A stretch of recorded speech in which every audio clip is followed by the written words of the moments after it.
Ar-Rahman Ar-Rahim. Assalamualaikum warahmatullahi wabarakatuh. Anak-anak, gimana kabarnya? Semoga sehat dan selalu bahagia. Anak-anak, alhamdulillah hari ini kita bertemu lagi di kelas kimia. Pada video kali ini, Ustazah akan menjelaskan tentang tata nama senyawa kimia. Yuk kita perhatikan video berikut. Oke adik-adik, semua zat yang ada di sekitar kita tentunya mempunyai nama, termasuk senyawa-senyawa kimia. Dan saat ini sudah banyak sekali senyawa yang ditemukan. Banyaknya senyawa menimbulkan kebingungan dalam penamaannya. Nah, untuk mengatasinya, Himpunan Kimia Sedunia, yaitu UPAC, International Union of Pure and Applied Chemistry, telah merumuskan tentang aturan tata nama senyawa kimia. Akan tetapi, pembahasan kita kali ini hanya tentang tata nama senyawa anorganik sederhana. Tapi, sebelum membahas tentang tata nama, supaya kalian nggak bingung nanti, ada baiknya kalian sambil pegang tabel periodik ya. Kenapa? Karena untuk memudahkan kalian dalam memberi nama dengan cara yang mana. Oke, sekarang perhatikan tabel periodiknya. Di bahasan tentang ikatan kimia, saya pernah menjelaskan tentang unsur mana yang termasuk logam dan non-logam. Nah, di sini saya sudah mengelompokkan dengan panduan warna. Unsur dengan kotak warna pink adalah unsur logam, dan yang berwarna oranye adalah unsur non-logam. Kemudian, perhatikan keterangan yang ada pada kotak. Kita akan membutuhkan keterangan biloks yang ada pada tabel periodik. Oh ya, bilangan oksidasi atau biloks itu adalah jumlah muatan negatif atau positif dalam atom yang secara nggak langsung menandakan jumlah elektron yang telah diterima atau diserahkan. BTW, masih ingat kan tentang bahasan serah terima elektron di video ikatan kimia? Atau lupa? Nonton lagi kalau gitu ya videonya. Nah, di sini saya akan mengambil dua contoh unsur. Ada unsur aluminium yang hanya memiliki satu biloks saja, yaitu 3, dan unsur besi yang memiliki biloks lebih dari 1, yaitu nilainya 2 dan 3. Informasi ini sangat penting dalam tata nama senyawa anorganik karena unsur yang memiliki satu biloks saja dan yang memiliki beberapa biloks akan berbeda cara penamaannya. So, kalian harus cermat ya. Oke, yuk mulai pelajari cara memberi nama senyawa anorganik. Yang pertama, tata nama senyawa biner. Senyawa biner adalah senyawa yang terbentuk dari dua unsur.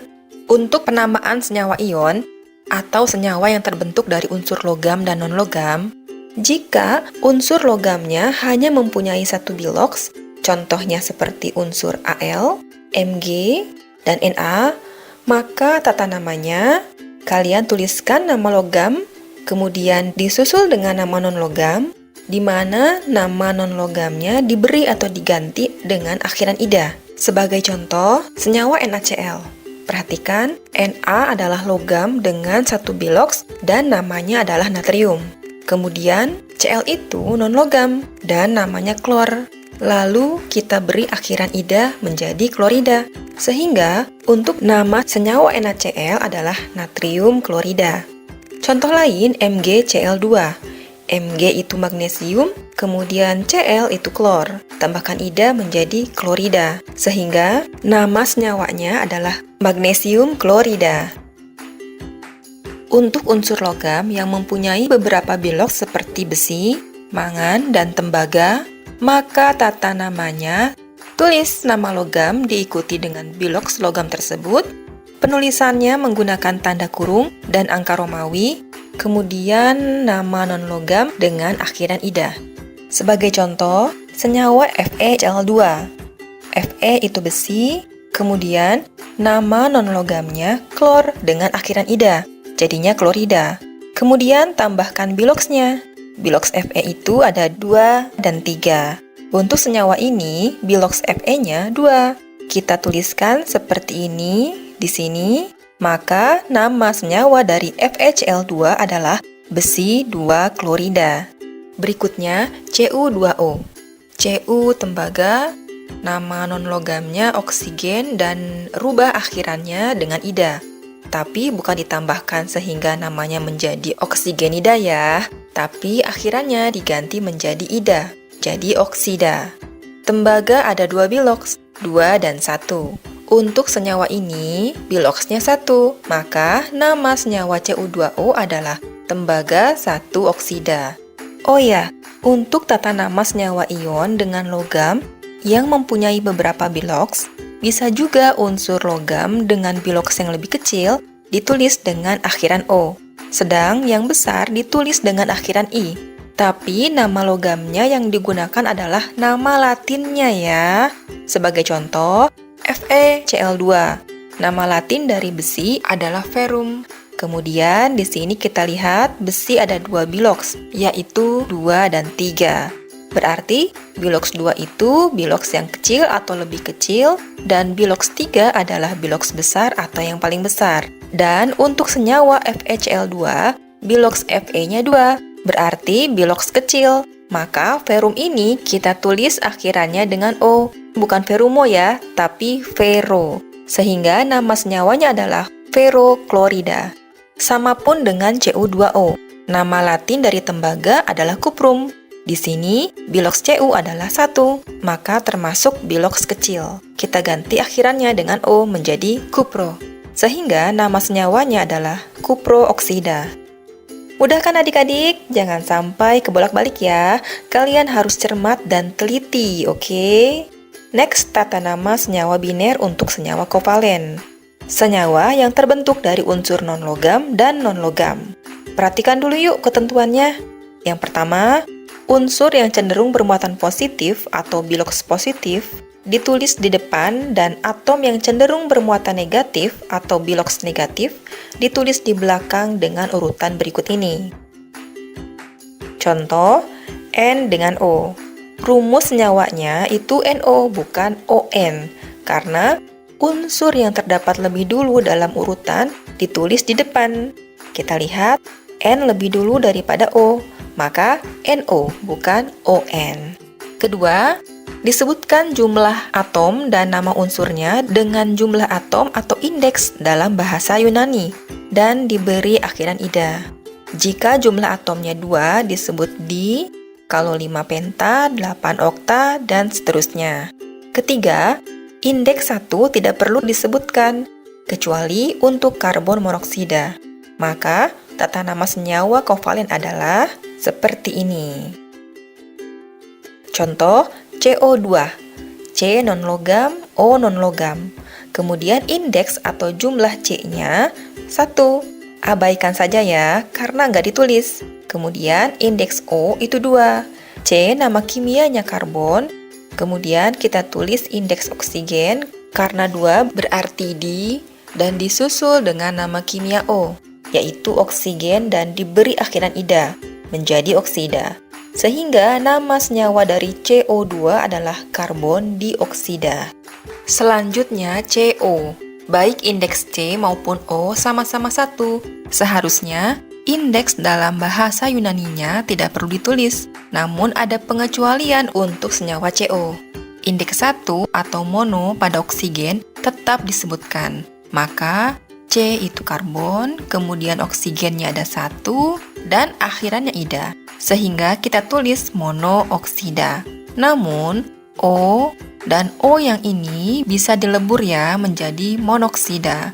Jadi, nama senyawa CO adalah karbon monoksida. Next, N2O. Ayo, kalian pasti udah jago ya. Jangan lupa, indeks 1 enggak disebutin. Kita tulis namanya sesuai dengan tata nama ini. Indeks N, 2, berarti di, kemudian N itu nitrogen, disusul dengan nama oksigen dengan akhiran ida, maka nama senyawanya adalah dinitrogen oksida. Bagaimana dengan NO? Yap, namanya adalah nitrogen oksida. Nah adik-adik, perlu dicatat bahwa untuk senyawa yang sudah umum dikenal, tidak perlu menggunakan aturan tata nama. Misal NH3, sudah dikenal namanya sebagai amonia. Kita tulis amonia saja, bukan nitrogen trihidrida. Begitupun dengan H2O, cukup kita tulis nama senyawanya air, bukan dihidrogen oksida. Mudah kan? Oke, mudah-mudahan kalian paham pakai banget. Oh iya, jangan sampai kebolak-balik ya. Memberi nama senyawa ion dengan tata nama senyawa kovalen atau sebaliknya. Jangan loh ya. Cermati apakah senyawa itu senyawa ion atau senyawa kovalen dulu ya. Barulah kalian memberi nama sesuai dengan penjelasan yang sudah dibahas. Oke? Nah, adik-adik, setelah tata nama senyawa biner, sekarang tata nama senyawa poliatom. Apa sih senyawa poliatom? Nah, senyawa poliatom adalah senyawa yang dibentuk dari ion poliatom. Ion poliatom itu sendiri adalah ion yang terdiri atas 2 atau lebih atom-atom yang terikat bersama-sama membentuk ion dengan ikatan kovalen. Karena anion poliatom lebih banyak dari kation, maka yang dibahas ketentuannya hanya anionnya ya. Baik, ketentuan yang pertama, anion sejenis dengan jumlah oksigen berbeda. Jika oksigennya lebih banyak, diberi akhiran at. Jika oksigen lebih sedikit, diberi akhiran it. Misal, SO32- dan SO42-. Ini anion sejenis. Namun yang ini, jumlah oksigennya 3, yang ini 4. Berarti, jumlah oksigen yang ini lebih sedikit. S itu namanya sulfur. Yang ini diberi akhiran it menjadi sulfit, dan yang ini diberi akhiran at menjadi sulfat. Contoh lainnya ini. P itu fosfor ya. Kemudian kita lihat, yang ini lebih sedikit oksigennya sehingga akhirannya it dan namanya menjadi fosfit. Kalau yang ini fosfat. Bener banget. Anion yang mengandung jumlah oksigen sampai 4, maka ion yang mengandung oksigen paling sedikit diberi awalan hipo dan akhiran it. Ion yang mengandung oksigen paling banyak diberi awalan per dan akhiran at. Contohnya anion-anion ini. Sejenis namun jumlah oksigennya sampai 4. Ada yang 1, ada yang 2, 3, dan juga ada yang 4. Cl itu klor ya. Nah, yang paling sedikit kan yang ini ya. Yang 1, maka kita kasih awalan hipo dan akhiran it. Jadi namanya hipoklorit. Yang ini yang paling banyak oksigennya, berarti namanya perklorat. Cakep. Bagaimana dengan yang ini dan yang ini? Sama dengan ketentuan yang pertama, ini lebih sedikit dari ini, maka ini namanya klorit dan yang ini namanya klorat. Oke, gampang banget kan ya? Dan ini adalah daftar nama ion poliatom. Masih banyak lagi ya. Kalian bisa mencari tahu nama-nama ion poliatom lainnya sendiri. Nah, jadi gimana sih cara namain senyawa poliatom? Cekidot ketentuannya. Jadi, kalau kationnya dari logam yang hanya mempunyai satu biloks, maka tata namanya tuliskan nama kation lalu nama anion. Contohnya, Mg3PO4 2 kali. Oh ya, cara menulis rumus kimia senyawa poliatom kayak gini ya. Kalau kation atau anionnya lebih dari 1, maka gunakan tanda kurung. Barulah tulis indeks atau jumlah anionnya. Seperti ini. Kalau kita tulisnya nggak pakai tanda kurung, maka jadinya yang terbaca O-nya yang ada 42. Padahal kan harusnya PO4-nya yang ada 2, ya kan? Oke, balik lagi ke sini ya. Kalau ada tanda kurungnya gini, kita bacanya pakai kata kali. Kalau di sini 2, maka kita baca 2 kali. Kalau 3, 3 kali. Nah, kalau untuk senyawa ini, maka kita baca Mg3PO4 2 kali. Baik, Mg itu namanya magnesium. Kemudian ini fosfat. Maka kita tulis nama senyawanya yaitu magnesium fosfat. Next, NaClO. Ada Na, ada ClO. Na itu natrium, ClO itu hipoklorit. Maka nama senyawanya adalah natrium hipoklorit. Kalau ini jadinya, yap, ini seng, ini sulfat, seng sulfat. Nah, kalau kationnya dari logam yang mempunyai beberapa biloks, jangan lupa biloksnya ditulis pakai tanda kurung dan angka Romawi dengan tata nama seperti ini. Sehingga untuk senyawa ini tembaga, biloksnya 2 ya. Berarti kita tulis tembaga 2, ini sulfat, maka namanya adalah tembaga 2 sulfat. Kalau yang ini namanya besi, besinya biloxnya 3, dan ini sulfat. Maka kita tulis besi 3 sulfat. Tata nama senyawa berikutnya adalah tata nama senyawa asam. Sebelumnya, kita harus bisa membedakan antara asam oksi dan asam non-oksi. Kalau asam oksi itu adalah asam yang mengandung oksigen, sedang non-oksi tidak. Untuk senyawa asam oksi, tata namanya kita tulis kata asam, kemudian nama ion poliatomnya. Sebagai contoh, H2CO3. H di sini mengandung makna asam. Jadi kita tulis asam, kemudian ini adalah ion karbonat. Sehingga nama senyawa untuk H2CO3 adalah asam karbonat. Selanjutnya, H2SO3. H-nya asam, SO3 sulfit. Maka namanya asam sulfit. Untuk senyawa asam non-oksi, tata namanya seperti ini. Contoh H2S. H itu asam, S itu sulfur. Kita beri akhiran ida, bukan sulfurida ya, tapi sulfida. So, H2S namanya adalah asam sulfida. HCl? Udah jago dong. Yap, namanya adalah asam klorida. Nah, kalau untuk senyawa basa, yang harus diperhatikan itu logamnya. Apakah dia biloxnya hanya 1 atau biloxnya lebih dari 1? Kalau logamnya biloxnya cuma 1, maka tata namanya hanya tinggal menyebutkan nama logamnya diikuti dengan kata hidroksida. Sebagai contoh, NaOH, Na itu logam yang hanya memiliki 1 bilox dan namanya natrium. OH ini maknanya hidroksida. Maka nama senyawa NaOH adalah natrium hidroksida. Sedang nama untuk BaOH 2 kali adalah barium hidroksida. Oke, jika logamnya punya bilox lebih dari 1, misalnya senyawa CuOH 2 kali, sebutkan nama logamnya. Cu itu tembaga, kemudian di sini Cu biloxnya 2. Kita tulis dengan angka Romawi. Kemudian OH adalah hidroksida, maka nama senyawanya adalah tembaga 2 hidroksida. Terakhir, COOH 3 kali. CO itu kobalt, di sini bilox kobalt adalah 3, dan OH itu hidroksida. Maka nama senyawanya adalah kobalt 3 hidroksida. Oke adik-adik, pembahasannya sudah selesai. Mudah-mudahan kalian dapat memahami tata nama senyawa anorganik sederhana.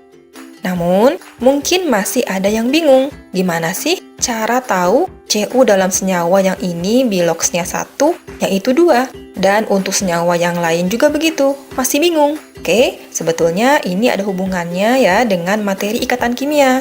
Tapi akan saya bantu untuk jelaskan cara mudah untuk mengetahuinya. Misal ada 2 zat yang bereaksi, ion Cu plus dan O2-. Nah, muatan ini menunjukkan bahwa Cu ini punya bilox plus 1 dan O-2. Agar bisa menjadi indeks atau jumlah atom dalam suatu senyawa, maka nggak perlu keterangan plus min. Kemudian, kita tulis zat-zat yang bereaksi seperti ini. Oke, sekarang angka 1 ini kita simpan di sebelah O, di sini. Kemudian angka 2 ini disimpan di sebelah Cu. Tukeran gitu. Tapi indeks 1 dalam senyawa kimia nggak ditulis, jadinya seperti ini. Sehingga senyawa yang terbentuk adalah Cu2O. Nah, sudah kebayangkan cara kita mengetahui bilox logam dalam suatu senyawa? Di sini berarti Cu biloxnya 1. Kita tinggal perhatikan indeks O, karena kan tadi tukeran ya posisinya. Nah, untuk reaksi yang ini, bilox Cu adalah plus 2, dan O-2. Agar bisa menjadi indeks berarti kita tulis seperti ini. Cu berarti 2 ya.